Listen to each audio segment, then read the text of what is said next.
say, hey, Yellow Jacket football fans, welcome in the press box with Coach Clay Stevenson, the head coach of the Calhoun Yellow Jackets. And, Coach, we went up to Cambridge, fought some rain again, which seems to be our modus operandi this year, fighting some rain. Cambridge, a nice football team, and I thought the guys showed some progress. Yeah,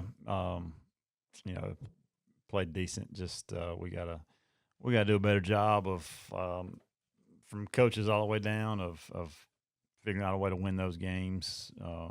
They played hard, but we got to start practicing better and coaching better and putting ourselves in a better situation to win those football games. But Cambridge was a great football team. They had a really good quarterback. Their defensive line was way better than we thought they were going to be, in linebackers going in, and obviously we knew their secondary and their receivers are their strength of their team, yes, other than their quarterback. So knew we had our hands full, and we needed to be able to make a few more plays than they did. I feel like they tried to give it to us in some instances, and we just couldn't quite take it. And they had a lot of turnovers there late that kept us in the game. But proud of our guys for fighting for 4 quarters. But we gotta do a better job of in preparation and practicing and getting ready for those big time games. Yes, they're a nice ball team, and once again, a veteran quarterback. The receiving core was really good, which translated into their defensive backs, also particularly their cornerbacks and safety. Running back was quick, had made some nice cuts. I think there were some times where we had a good shot at him, and I don't know if it was because of his skill or we were just maybe a quarter step late doing something, which is not a complaint. But yeah. Got to be 17-12 in the third quarter, and I'm thinking, here we go, we're coming. Yeah, we had a little momentum there, and had a opportunity for a big play on our sideline on the defensive side. Didn't quite make it. Set up a 3rd and 12, and they flipped the field with one play, and then scored a few plays later. So it went from just about getting the ball back on our side of the field, maybe the plus 30, or on their side of the field plus 30, and then it was 2-score game real quickly after that. So again, it was one of those that played tough and played hard, and just we got to do the little things a whole lot better, and that's what we've been working on this week. At the end of the day, it's a simple game. It's blocking, tackling, and creating turnovers or protecting the football. And we won that battle. I think we caused 4 turnovers, almost had 6 turnovers, and then. But we didn't block and tackle. We had 25 missed tackles, which is extremely, extremely high. When you go back and count, they had 5 missed tackles.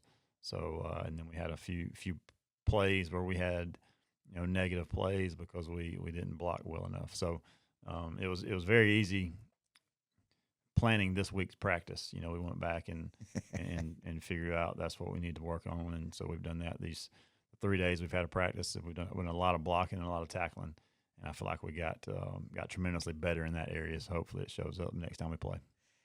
This is the first phase of the total season is over, the non-region. We played 4A schools and a 5A school. We have been tested. Now we move into a 3A region, and but that's a week from this coming Friday when we host Adairsville to start our 6 consecutive weeks of region play. The boys have been tested and seasoned, and like you said, we've done this, but it comes down to those: you got to block, you got to tackle, and you got to not drop the ball. Yeah, it was a good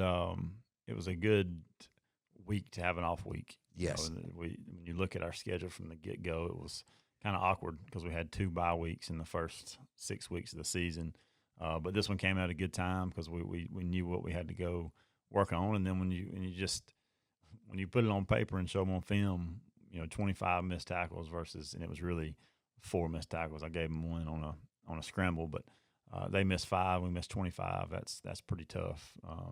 Pretty tough to overcome, regardless of how many turnovers you had. So, and the same thing with the blocking as well. So, I think they understood that. And a lot of times you get into game week and game prep, and those little things can get glossed over from a player standpoint and a coach's standpoint. So this week was good to go back and focus on those fundamentals. I can remember one of Cambridge's missed tackle, and like you said, you deliberated whether to call it a missed tackle or not. And one of them that I'm thinking of is a scramble by Trace, and he just left a couple sets of shoelaces on the field and got downfield. Yeah, the guy wasn't really even close, but I called it as missed tackles. I think he ended up falling down on a spin move, but like I said, we've worked really hard. The kids have attacked this week like I felt like they should have, and hopefully that carries over into game week preparation and into the game. Yeah, and we'll talk about a week from tomorrow's football game next week, heading into that, because that's going to be a big ball game. As we come out of this first phase of the season over, one of the things that's happening is I think we're getting a little tad healthier. Yeah, maybe. Yeah, some regards and others not. Not so much. That's part of it. That's something we can't. You can't predict the future of who's going to be healthy, and you can't go back and change when people do get injured. So we got to make sure that the 11 we have out there on offense, defense, special teams knows what they're doing and can go play at a high level. So injuries are part of it, and we just got to take who's available and go play. As the saying goes, you're one play away from being a first-string starter. That's right. So you have to be ready. We look at the stats from the previous game against Cambridge, and we had 15 first downs to their 12 first downs. They only rushed for 100 yards. We rushed for 40. We threw for 235. They threw for 278. Pretty good balance right there. Once again, our kicking game is just being handled perfectly by Carlito Lopez. Yeah, he's doing a great job. Made 2 field goals, threw a fake punt, and all of his kickoffs were I'm not sure if he had any touchbacks, but they were all right there at the one, right in the corner. So it gave us that's a really good kick for him, and think that we were into the win a couple times last week. So he was obviously special teams player of the week again this week. I didn't have to. I just said special teams player of the week, and all the kids started saying good job, Carlos. So yeah, and you didn't even announce it. No, yeah. He's doing a great job for us. Yeah, it's just and like you said, we won a turnover battle. So we forced them to put the ball on the ground or in our hands 4 different times during the ball game. Yeah, and a lot of turnovers are effort plays. One in particular where Alec Upshaw, who was our defensive player of the week, gave him extra mile award as well because it was late in the game. Went on a stunt. I think they threw a screen. Anyway, he sprints down across the field in his pursuit angle and rips the ball. And I think that might be the one that he recovered as well. So it was. And that got us back in the game. We were as good as Carlos can onside kick. I kept saying to the kids, if we can just get it to a 1-score game, we got a chance to get the ball back as long as there's a little bit of time on the clock with as good as he does it. And that was one play that gave us that opportunity to do. Just couldn't quite get it done. But he's playing with extremely high effort and playing really good football. The former number 58, now wearing number 20, Alec Upshaw, as Coach was describing that play, we're sitting on top of the press box, high atop the field. It was windy where we were, and I'm talking to Clint Thomas, our sideline broadcaster, and he's down on the field, and he says, you can't feel any wind down here. Yeah. He says it was just unbelievable. But anyway, to watch Alec come from across the field, hammer the ball out of the guy's hand and then fall on top of it was just an outstanding play. And he had another big play like that later in the game too. Yeah, he did. He caused the first fumble on the first drive, and he caused that fumble. So he did a really good job. And offensively, we thought we'd be able to run the ball a little bit better than we could, but they moved around a lot and gave us some issues, and things we thought were going to be strengths for us going into the game weren't, which is fine.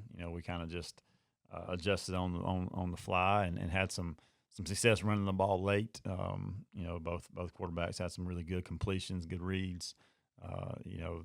Justin Beasley I think he had 11 catches, maybe 10 or 11 catches, and a touchdown. So I think maybe 6 or 7. You got the stats. 6 or 7 different guys caught a football. So it was a 6. It was a fairly productive night from that standpoint, but we'd like to be able to finish some drives with touchdowns rather than field goals. That first drive especially, called a drive. We got the ball in the 6 and couldn't turn that into a touchdown, had to settle for a field goal. So that was disappointing, but overall I think we played pretty solid. Yeah, exactly. Like we said, the first phase of this schedule, the non-region schedules, has been 4A teams and one 5A team.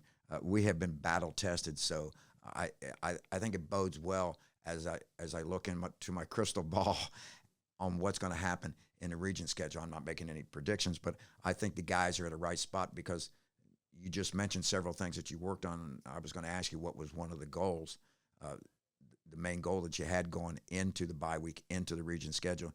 Just the intensity, the attention to detail is yeah. We hadn't looked at a scout team all week, meaning game preparation scout team. We've just focused on ourselves. Tomorrow we'll probably introduce Adair's a little bit, but we'll save that for next week after we get a chance to swap film and get a look at them Sunday. So very pleased with, like I said, how the week went and how they attacked things you need to work on, and it's they did it and got better. So hopefully it shows off next week.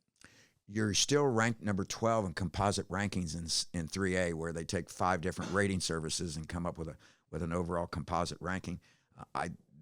The state still has a ton of respect for your program.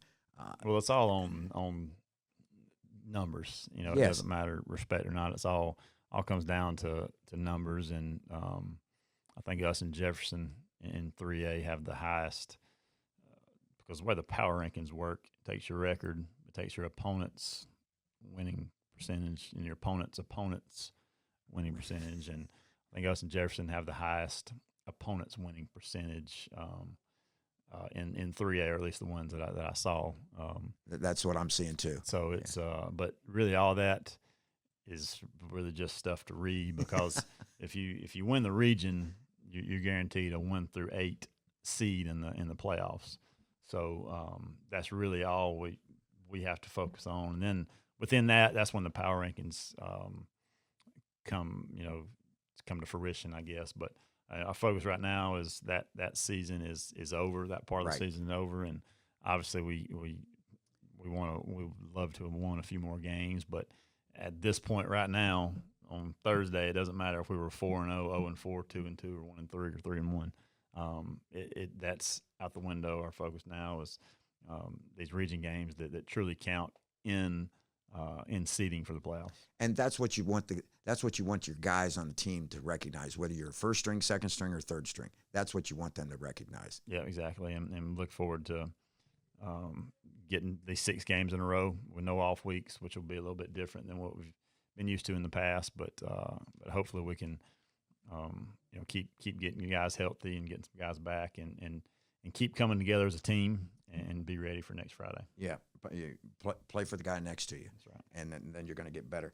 We had sacks by Alec Upshaw. We had 2 sacks. Let's see, Aiden, number 52 is Aiden Adcock. Mm-hmm. Aiden Adcock had a sack. Tackles for loss, Sager Quinn and Aiden Adcock. Like we said, we forced them to get rid of the ball 4 times. We recovered 3 of them. So that was a job well done. Defensively, you look at what this team is doing. Leading the team with 2 tackles for a loss is Aiden Adcock. With 2 sacks is Sager Quinn. The total team leader in tackles is a tight race between Alec Upshaw and Blake Hammond. We got Blake Hammond involved in the offense, and I said during the broadcast to Roger Gresham, and I said, as much as I've watched and have so much fun watching him on the basketball court, he loves to have the ball in his hands and get his hands on. When we're giving him the ball on the offensive side, it just there was a pep in his step. Yeah, Blake's playing a ton of plays. Yes, he is. And doing a good job. And when you have linebackers leading your team in tackling, it means the defensive line is doing their job. And Sager Quinn, who got the Heart Speed Award last week, is playing at extremely high level. He's very difficult to block, and I think these last couple of games they've started running away from him, which is testament to what he's doing. And Aiden Adcock and Trey Perkins as well, and Jackson Williams is getting some reps there. So defensive line and linebackers are playing really good, and the secondary is coming along. I feel like we knew that was going to be a learning curve for a lot of those guys this year, and I feel like after 4 games we're better off than we were to start the year. I don't know. I know we're going to face a veteran quarterback at Northwest Whitfield, but we have faced veteran quarterbacks, 2 and 3 year starters, all 4 games, and it has shown with the way the opposing team's offense operates. Yeah, those last 2 quarterbacks we played from Carsville and Cambridge. Nothing against the first 2, but those 2 have been really good. Like you said, Northwest has got a good one, but those are 2 of the top ones in the state. So we've been tested, and I feel like we've learned a lot, and hopefully we'll learn from our mistakes and move on. We have a Daresville coming up.